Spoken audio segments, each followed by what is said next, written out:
The ship, the Odyssey's Dawn, was quiet. It was a small survey ship with a crew of 4. They were in the middle of a long, empty space between stars. Jin, the ship's scientist, was looking at star maps. Micha, the engineer, was checking the engines. Su, the security officer, was exercising. Hana, the pilot, was drinking tea. Everything was normal. Then everything was not. A loud noise shook the ship. A bright red light flashed and a warning alarm sounded. Hana was thrown from her chair. The ship was falling, pulled by a force they could not see. "Something has us," Hana shouted, pulling herself back into the pilot's seat. Her hands flew across the controls. "The engines are not responding. We are caught in a gravity field." Su ran onto the bridge, his body tense and ready for a fight.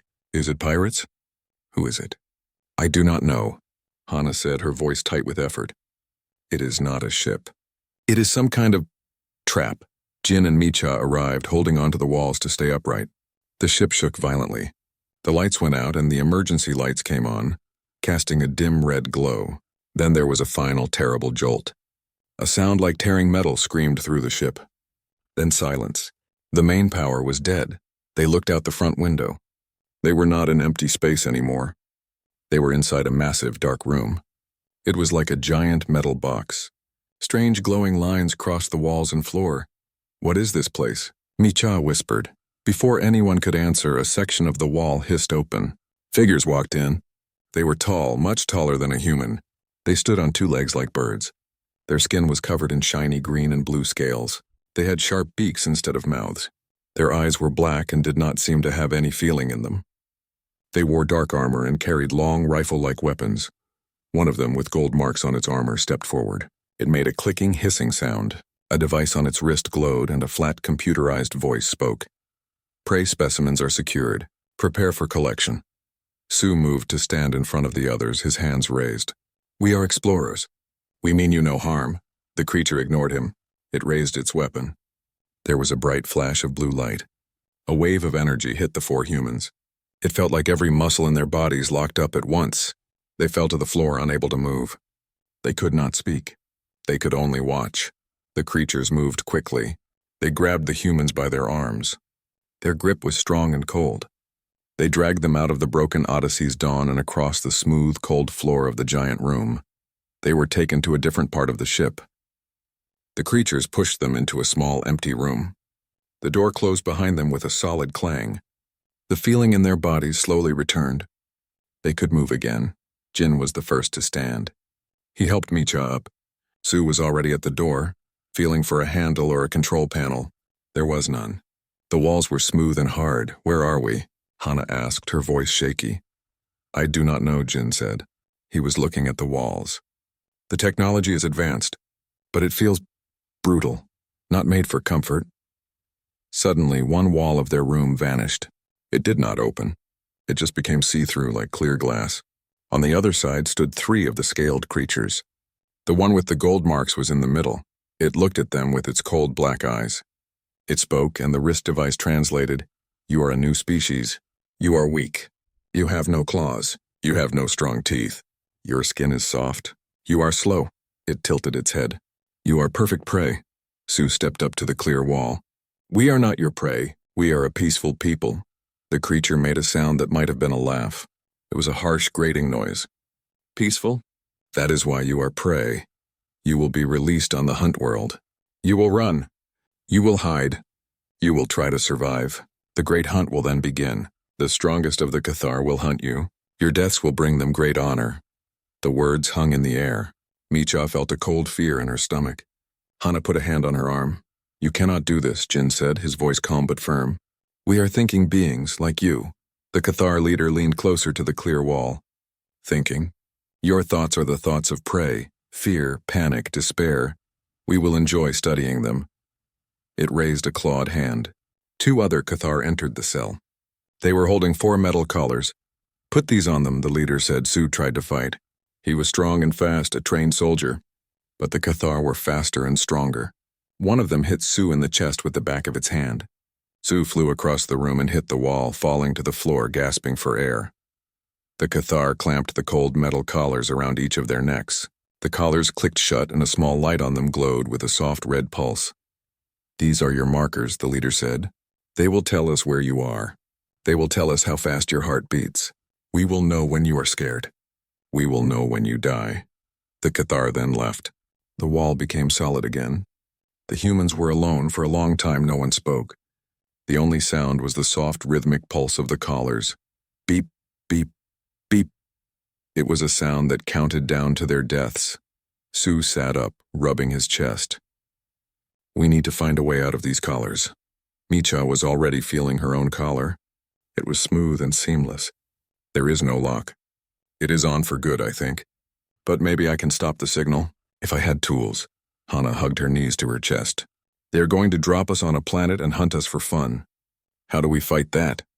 Jin was sitting quietly, his eyes closed. He was not sleeping. He was thinking. Jin, Micha said. What are you thinking about?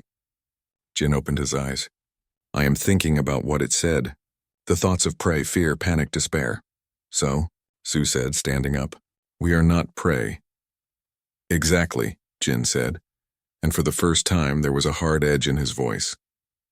They have made a very big mistake. They see our lack of claws and think it means we are weak. They see our cooperation and think it means we are helpless. He looked at each of them. Micha, the brilliant engineer who could build anything. So the disciplined soldier who never gave up. Hana, the smart pilot who could find a path through anything. They see a group of prey animals, Jin said. But they are wrong. They do not know what humans are. They do not know our history. What do you mean? Hana asked. On Earth, Jin explained, our ancestors were not the biggest or the strongest, but they were the most stubborn. They could walk for days under a hot sun to follow a herd. They could work together to take down animals 10 times their size. They did not have claws, so they made spears. They did not have thick skins, so they made clothes from hides. They did not run from the dark. They made fire. He pointed to the collar on his neck. This thing thinks it is tracking prey, but it is not. It is tracking the apex predator of Earth. A new feeling began to fill the room. It was not hope, not yet. It was something colder and harder. It was resolve. Sue nodded, a grim look on his face. Okay, so they want a hunt? We will give them a hunt. Micha looked at the solid door. First, we need to get off this ship. Then, we need to learn about this hunt world. Hana stood up, her fear replaced by a quiet strength. And then we show them. We show them what happens when you hunt a human. The collar on Jin's neck pulsed, beep, beep, beep. But now the sound was different. It was no longer a countdown to their end. It was the beating drum of a coming war. Create more chapters, headings, or parts numbers in each par. The world that rushed up to meet them was a painting in shades of purple and gray. The Cathar ship did not land. It simply opened a hatch in its belly and dropped them. They fell through the cold air, a chaotic tumble of limbs, before crashing through the canopy of tall, jagged-leaved trees. The fall was broken by thick, rubbery branches that snapped and cracked under their weight. Sue hit the ground first, rolling to absorb the impact. Hana landed in a thick bush, its purple leaves cushioning her. Micha and Jin fell into a patch of soft, damp moss. For a minute, nobody moved. They just lay there, breathing in the strange, sharp air. The sky above was a dull orange, and 2 small moons were already visible. The air was cold. Sue was the first to get to his feet. He immediately checked the others. Is everyone okay? Can you move? Micha sat up, wincing. I think so. Nothing is broken. She looked at the collar around her neck, its red light pulsing steadily. This thing is still working. Hana crawled out of the bush, her clothes torn. Where are we? Jin was already standing, looking around. The hunt world, he said quietly. The Cathar's game preserve. The forest was unlike anything on Earth. The trees were a deep violet with black bark that looked like sharp glass. The ground was covered in a springy gray moss. Strange whistling sounds came from the distance. It was an alien and hostile place. We need to move, Sue said. His soldier's instincts were taking over. Staying where we landed is a bad idea. They will expect that. Which way? Hana asked, looking at the confusing landscape. Jin pointed. We should head for higher ground. See if we can get a view of the land. He was looking at a rocky ridge not too far away. They started walking. The forest was quiet, but it felt watchful. The collars around their necks pulsed. Beep, beep, beep. A constant reminder that they were being watched. After an hour of walking, they found a small cave at the base of the rocky ridge. It was shallow, but it offered some shelter from the open air. They decided to stop and make a plan. We need to understand the rules of this hunt, Jin said, sitting on a rock. The Cathar are predators. They will have patterns. Micha was poking at her collar with a small sharp stone she had found. I cannot get it off. But I have an idea. The light pulses in a rhythm. It is sending a signal. If I can find a way to block it even for a short time, we could disappear. Sue nodded. Good, but we also need weapons. We cannot fight them with our hands. Hana looked out of the cave entrance. They see us as animals. They will come down from their ship or their base and track us. They will be overconfident. That is their mistake, Jin said. We are not animals running from a lion. We are the humans who trapped the lion in a pit. We need to think like that. Their first test came sooner than they expected. A low hum filled the air. It was the sound of an engine. A small, sleek Cathar flyer buzzed over the treetops. It was moving slowly, scanning the ground. Down, Sue hissed. They pressed themselves against the back of the cave. The flyer passed directly overhead. They could see a single Cathar inside, looking down at a screen. It was following their signal. The flyer circled once, then moved away, continuing its search pattern. He is alone, Sue whispered, his eyes narrowed. Scouting. The main hunt has not started yet. This is our chance, Jin said. We learned from this one. They waited until the flyer was gone. Then Sue laid out a plan. It was simple but dangerous. We let him find us, Sue said. But on our terms. We set a trap. They chose a small clearing not far from the cave. Micha and Hana used sharp stones and strong vines to dig a narrow, deep hole in the center. They covered it with a lattice of thin branches and a layer of the gray moss. It was perfectly camouflaged. Jin and Sue gathered rocks. They didn't plan to throw them. They had a different idea. They waited. The sun began to set, casting long, dark shadows. The air grew colder. The hum of the flyer returned. It was following their pulsing signals, heading straight for the clearing. Ready? Sue asked from his hiding place behind a thick tree. Hana, who was hiding on the other side of the clearing, gave a small nod. Micha and Jin were further back, ready to act. The flyer descended, its engines kicking up purple leaves. The hatch opened and the Cathar hunter jumped out. It held its long rifle confidently. Its black eyes scanned the clearing, looking for the scared prey it expected to find. It took a step forward, then another. It was heading towards the center of the clearing, right where the trap was. Hana made her move. She stood up from behind a rock, making sure the hunter saw her. She then turned and ran not too fast towards the trees on the other side. The hunter let out a sharp clicking sound of excitement. It raised its rifle and sprinted after her. It did not look at the ground. It only saw the fleeing prey. Its foot landed on the hidden lattice of branches. There was a loud crack. The branches broke. The hunter fell with a surprised squawk into the deep, narrow hole. It was trapped up to its chest. It thrashed and hissed, trying to climb out. But the hole was too deep and the sides were too smooth. Now Sue moved. He did not run at the hunter. He moved quietly and quickly from the side. The hunter was so focused on trying to get out, it did not see him coming. Sue reached the hunter's rifle, which had fallen on the ground. He picked it up. It was heavy and strangely shaped. He could not figure out how to fire it, so he did the next best thing. He smashed the butt of the rifle against a large rock, breaking its delicate parts. He then threw the broken weapon far into the forest. The hunter saw him now. It hissed in rage, its claws scraping at the dirt. Sue looked down at it. There was no anger in his eyes. There was only a cold, calm assessment. This was not a person to him. This was a problem. Jin and Micha came out of hiding. They stood at the edge of the pit, looking at the trapped Cathar. It was still hissing, its wrist device translating its rage. You will be torn apart. The Huntmaster will skin you alive. Jin ignored the threats. He watched the creature struggle. He saw how its eyes darted around, how it relied on its strength. He saw its confusion. It could not understand why the prey was not running. Micha stepped closer. She was not looking at the hunter's face. She was looking at the device on its wrist. The communicator. We need that, she said, pointing. The hunter saw where she was looking. It tried to cover the device with its other claw. Sue picked up a heavy, long rock. He walked to the edge of the pit. The hunter looked up at him, its hissing suddenly stopping. For the first time, it seemed to feel something other than pride. It felt a flicker of fear. Sue did not hit the hunter. He swung the rock down hard, not on the Cathar, but on the ground right next to its trapped legs. The impact was loud and final. Then he spoke, his voice low and steady. We are not going to kill you. "We are sending a message." He reached down, his movements slow and deliberate. The hunter was too stunned to react. Sue unclipped the communicator from its wrist. Then he and Jin used more strong vines to tie the hunter's arms together. They did not want it climbing out too soon. Micha was already studying the communicator. "I think I can figure this out." "We can listen to them." They left the Cathar hunter in the hole, trapped and disarmed. It was still hissing, but the sounds were now more confused than angry. As they walked away, back into the cover of the purple trees, the collars around their necks continued to pulse. Beep, beep, beep. But something had changed. They had made their first move. They were no longer the hunted. They had become the hunters. And the Cathar were about to learn a very painful lesson. The cave felt different now. It was no longer just a hiding place. It had become a war room. The fear was still there, a cold stone in each of their stomachs, but it was now covered by a layer of hard, sharp purpose. Micha sat cross-legged on the mossy floor, the Cathar communicator in her lap.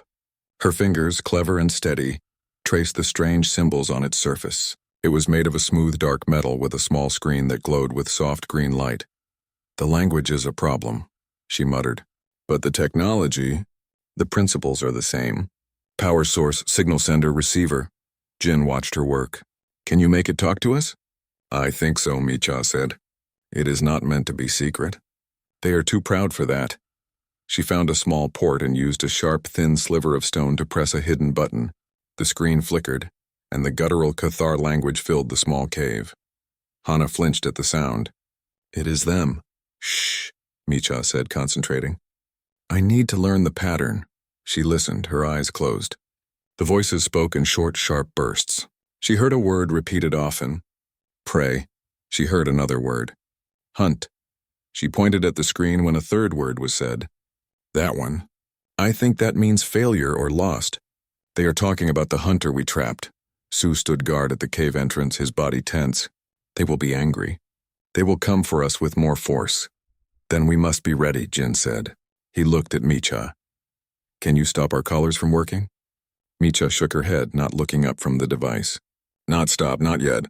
But maybe I can make them lie." She had an idea. She carefully pried open a small panel on the communicator, revealing a tangle of tiny glowing wires. The collars send a simple signal. A location, a heartbeat.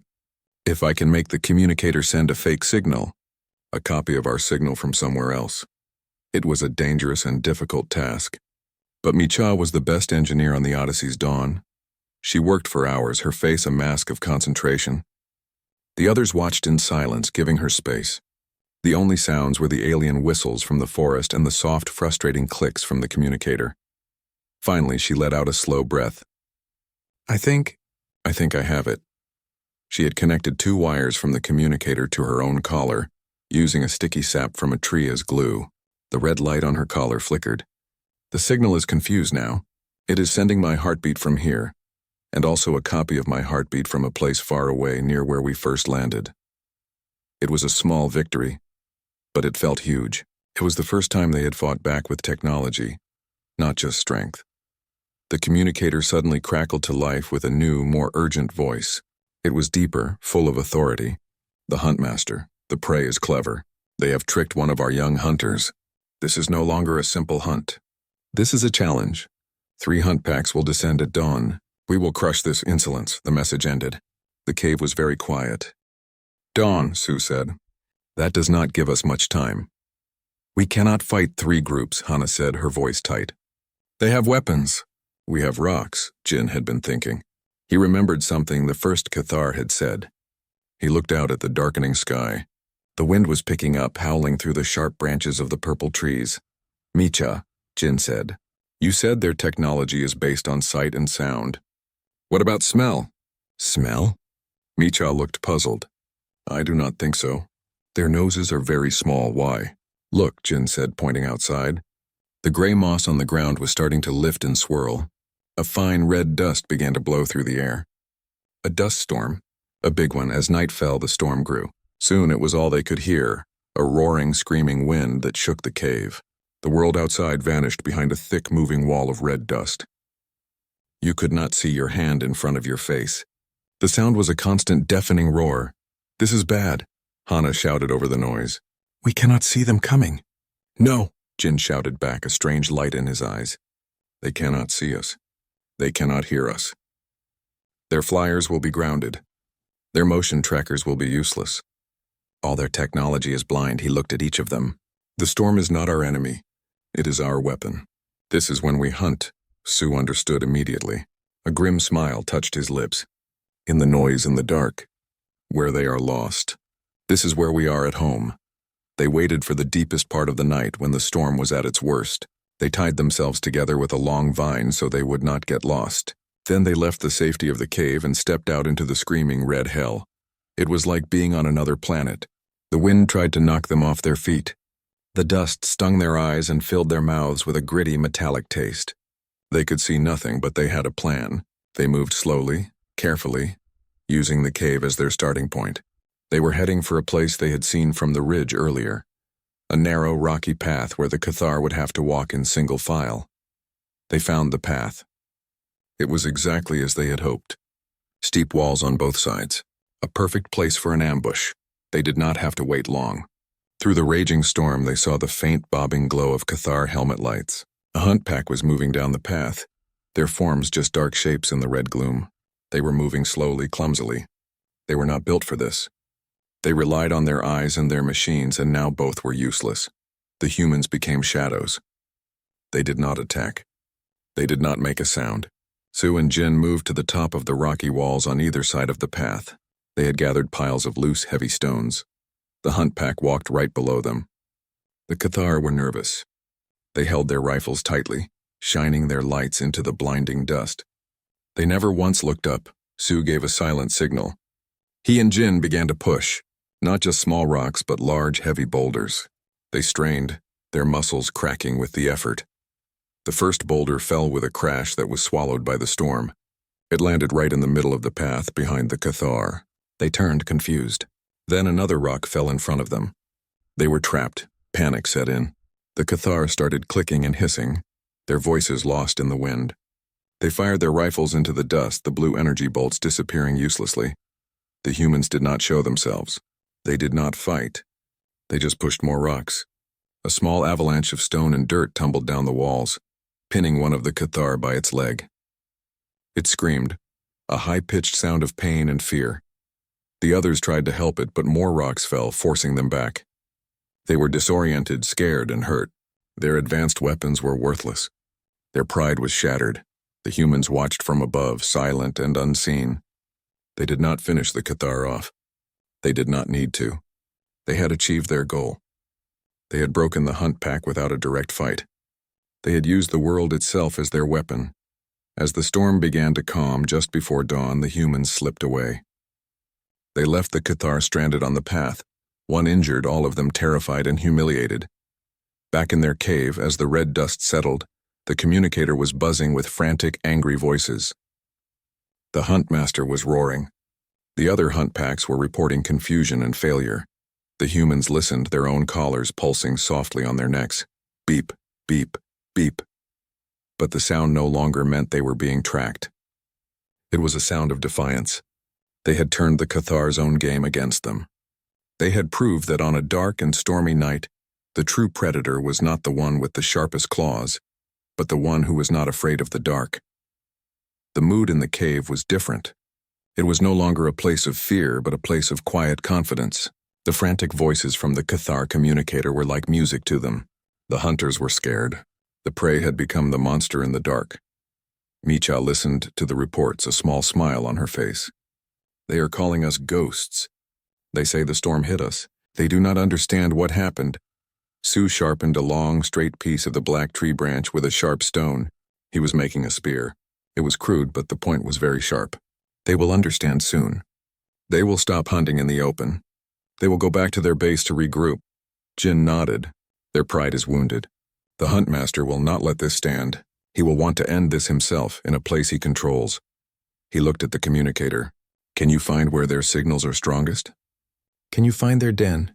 Micha's fingers danced over the device. I think so. The signals all come from one place. A fixed location, not moving. It is their command hub. She pointed at the rough map she had drawn in the dirt. It is there.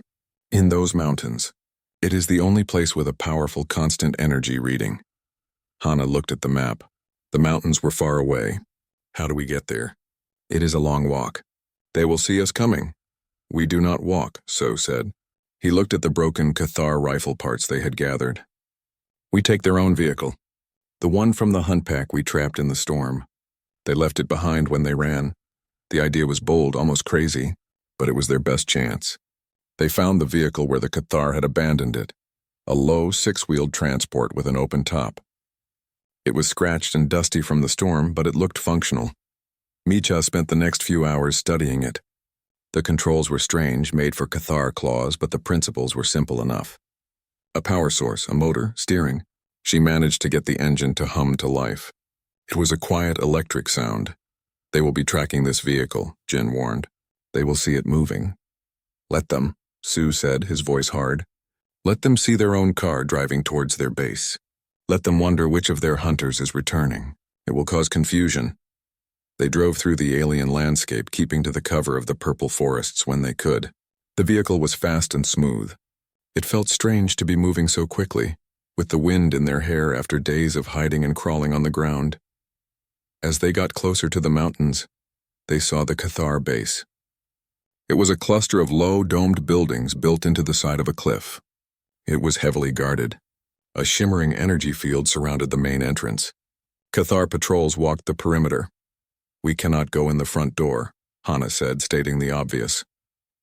Every predator has a den, Jin said, repeating his earlier thought. And every den has a back door. We need to find its weakness. They left the vehicle hidden in a ravine and moved closer on foot, using the rocks for cover. They watched the base for a long time. They saw Cathar going in and out of the main gate. They saw flyers landing on a pad on top of the main dome. Then Micha saw something else. A smaller, less important-looking building on the side. A large pipe came out of its wall, dripping a slow, steady stream of thick green liquid onto the ground. The ground below the pipe was stained and bare, the rock itself eaten away. Look, she whispered. The waste outlet, Jin looked. Their biology is reptilian. Their waste is highly acidic. They need to get rid of it safely. The pipe was made of a hard ceramic material. But where the green liquid constantly dripped, the material was stained and looked rough. The inside of that pipe, Micha said, her engineer's mind working fast. It must be lined with something very strong to handle the acid. But the outside might not be as strong. If we can make the acid flow faster, in one spot it might eat through the wall. It was a disgusting plan, but it was a plan. They needed to get inside that pipe. While Sue kept watch, Micha and Jin gathered the sharp glass-like shards from the black trees. Hana found a strong, flexible vine. They worked together, tying the sharp shards to the end of the vine, creating a crude but effective saw. When night fell, they made their move. The area around the waste pipe was not well guarded. The Cathar clearly did not think it was important. Micha and Sue crawled to the base of the pipe. The smell was terrible, like rotten eggs and chemicals. Micha pushed the sharp vine-made saw against the pipe's wall, right where the acid was dripping. She started moving it back and forth, sawing. It was slow, hard work. The ceramic material was tough, but the constant drip of the green acid helped. It weakened the material where she was cutting. The acid even started to eat through the vine, so they had to work quickly, back and forth. Back and forth. Her arms ached. The foul liquid splashed onto her hands, stinging her skin. But she did not stop. Finally, with a soft crack, a small section of the pipe broke away. A steady stream of the green acid now poured out, carving a hole in the ground beneath it. But more importantly, they had an opening. The hole was small. Very small. I can fit, Hana said quietly. She was the smallest of them. Sue shook his head. No, it is too dangerous. You will be alone inside. We have no choice, Hana said. Her face was pale but determined. I can do it. I get inside. I find a way to open a door for you. It was the biggest risk they had taken. He nodded slowly. Be like a ghost. Do not be seen. Your job is to open the way, not to fight. Hana took a deep breath, trying to ignore the terrible smell. She lay on her stomach and wriggled headfirst into the dark, wet, acidic pipe. It was a tight fit. The inside of the pipe was slimy and hot. The green liquid soaked her clothes and burned her skin. She had to hold her breath to keep from vomiting. She pushed forward with her feet. moving inch by inch through the disgusting darkness. She did not know how long the pipe was. She just kept moving, praying she would find a way out. Finally, after what felt like an eternity, the pipe ended. It opened into a large, dark tank. The air was thick with fumes. She could see a metal ladder leading up to a maintenance hatch. She climbed out of the tank, her body trembling. She was in a small, dimly lit room full of humming machinery. It was the waste processing plant for the base, and it was empty. She crept to the door and peered through a small window. She saw a clean, brightly lit corridor. A Cathar guard walked past, but it did not look her way. Her heart was pounding. She looked at the control panel next to the door. It was meant for Cathar claws, but the symbols were simple. A lock symbol, an unlock symbol. She took a chance and pressed the unlock symbol. The door hissed open. She was in. She was inside the Cathar den. She moved like a shadow, staying close to the walls. She remembered the map Micha had drawn. She needed to find a maintenance airlock, a smaller door used for moving equipment. It would be less watched. She found one at the end of a quiet corridor. The control panel was the same. She pressed the button to open the outer door. Outside in the cold night air, Su-Jin and Micha saw the small door on the side of the base slide open. Hana stood there, her clothes stained green, her face smeared with dirt, but her eyes shining with triumph. They moved quickly and silently, slipping through the door she had opened. It closed behind them with a soft hiss. They were inside. The air was dry and smelled of ozone and something alien. The corridors were wide and silent. They stood together for a moment in the dim light. They were dirty, tired, and armed with nothing but a sharpened stick. But they were inside the lion's den. The hunt was over. The real fight was about to begin. The inside of the Cathar base was a place of sharp angles and cold blue light. The air hummed with a low power. After the wild open air of the hunt world, this felt like the heart of the beast. They were deep inside the enemy's home. Su held up a hand, signaling for silence. He listened. The distant, echoing clicks of Cathar speech came from around a corner. He peered carefully. 2 guards stood at attention in front of a large, ornate door. It was different from the others, marked with gold symbols. The command center, Jin whispered. The hunt master will be in there. Micha looked at the ceiling, at the power conduits running along the walls. I can cause a distraction. A power surge. It will draw their attention, Su nodded. Do it, but not for long. Just enough to make those guards leave their post. Micha found a wall panel. Using her sharp stone, she carefully pried it open. Inside was a nest of glowing wires. She did not understand all of it, but she understood power. She found 2 thick cables carrying a lot of energy. She took a deep breath, then used a piece of broken metal from her pocket to touch them together. There was a loud pop and a flash of bright blue light. Further down the corridor, the lights flickered and died. Alarms began to blare, a harsh screeching sound. The 2 guards at the command center door looked at each other, then ran towards the source of the problem. The path was clear. Su did not hesitate. He moved to the large door. There was no handle. He looked at the control panel. It was complex. Hana stepped forward. Her hands were still dirty from the waste pipe, but they were steady. Let me try. She had been watching the Cathar, how they moved, how they operated things. She pressed a sequence of symbols she had seen a high-ranking Cathar use. A light on the panel turned from red to green. The door hissed open. They stepped into the command center. It was a large circular room. Walls of glowing screens showed maps of the hunt world and the frantic signals of the remaining Cathar hunt packs. In the center of the room stood the hunt master. He was taller than the others, his scales a darker shade of green, his gold markings more elaborate. Around him stood 4 large honor guards, their rifles already raised. The hunt master turned. His black eyes widened in shock, then narrowed into slits of pure rage. He saw the 4 humans, dirty and armed with primitive tools, standing in his most secure room. You, he hissed, the translator on his wrist, spitting the word. How did you... This is impossible. You are prey. You belong in the dirt. He gestured, and his guards aimed their rifles. Jin stepped forward, his hands open and empty. He was calm. His voice was quiet, but it cut through the hunt master's anger. You made a mistake, Jin said. You saw our lack of claws and thought it meant we were weak. You saw our cooperation and thought it meant we were helpless, the hunt master snarled. You have tricks. You have luck. It means nothing.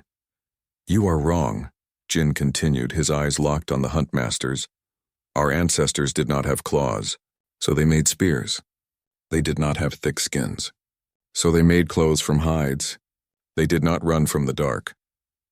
They made fire. You see a group of prey animals, but you are looking at the apex predators of Earth. The Huntmaster was not listening. He was too proud, too angry. "Kill them!" he shouted to his guards, who did not give a speech. He gave a signal. He nodded to Micha. Micha, who had been quietly working on the Cathar communicator this whole time, pressed a final button. Every light in the command center went out. The screens died. The hum of power stopped.